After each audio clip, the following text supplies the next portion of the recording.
Hello friends, আজ আমি বাঁধাকপি নিয়ে এসেছি। একটা নতুন রেসিপি বানাচ্ছি।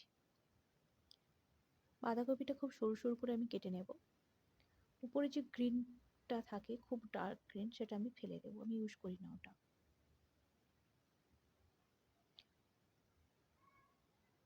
খুব সরু সরু করে আমি কেটে নিলাম, একটু খেয়াল করুন।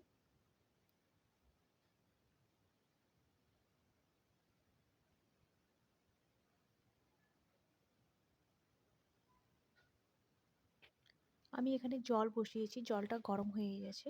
আমি বাঁধাকপিটা এখানে দিয়ে দেব। বাঁধাকপির গন্ধটা তাহলে চলে যাবে, একটা গন্ধ ছাড়ে। সামান্য একটু সল্ট দিলাম। কড়াইটা আমি বসিয়ে দিয়েছি, গরম হয়ে গেছে তেলটা।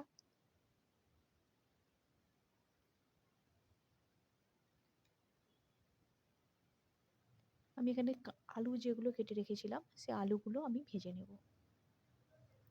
এতে টেস্ট ভালো হয়। তেজপাতাও একটা দিয়েছি।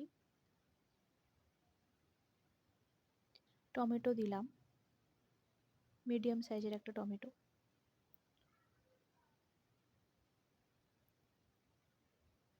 হলুদ দিয়ে দিলাম।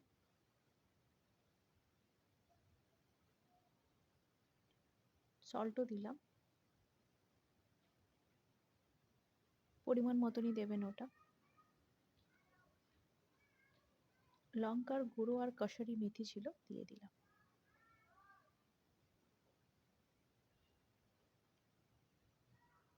মশলাটা কষানো হয়ে গেছে। এবার আমি এখানে একটু জিরে গুঁড়ো দিলাম। মশলাটা দেখুন আস্তে আস্তে তেল ছাড়তে শুরু করেছে।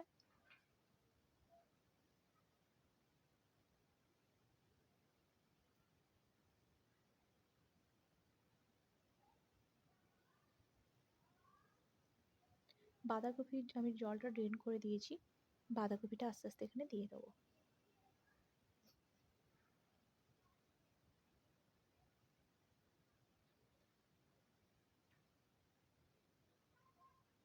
কাঁচা লঙ্কা দিয়ে দিলাম।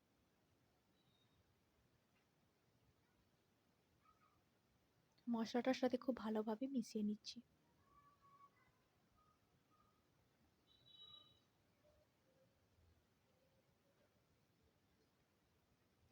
ধনেপাতা আমি কোচানো দিয়ে দিলাম।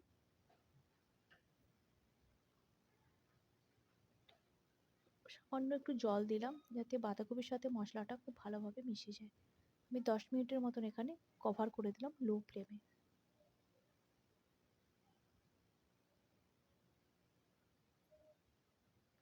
দেখুন আমার এটা রেডি হয়ে গেছে।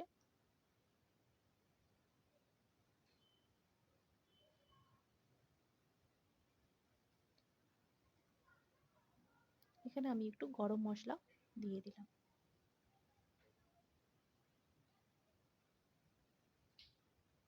ঘি ছিল, ঘিটা দিলাম একটু। এটা আপনারা দিতেও পারেন, না পারেন, দিলে টেস্টটা ভালো হয়।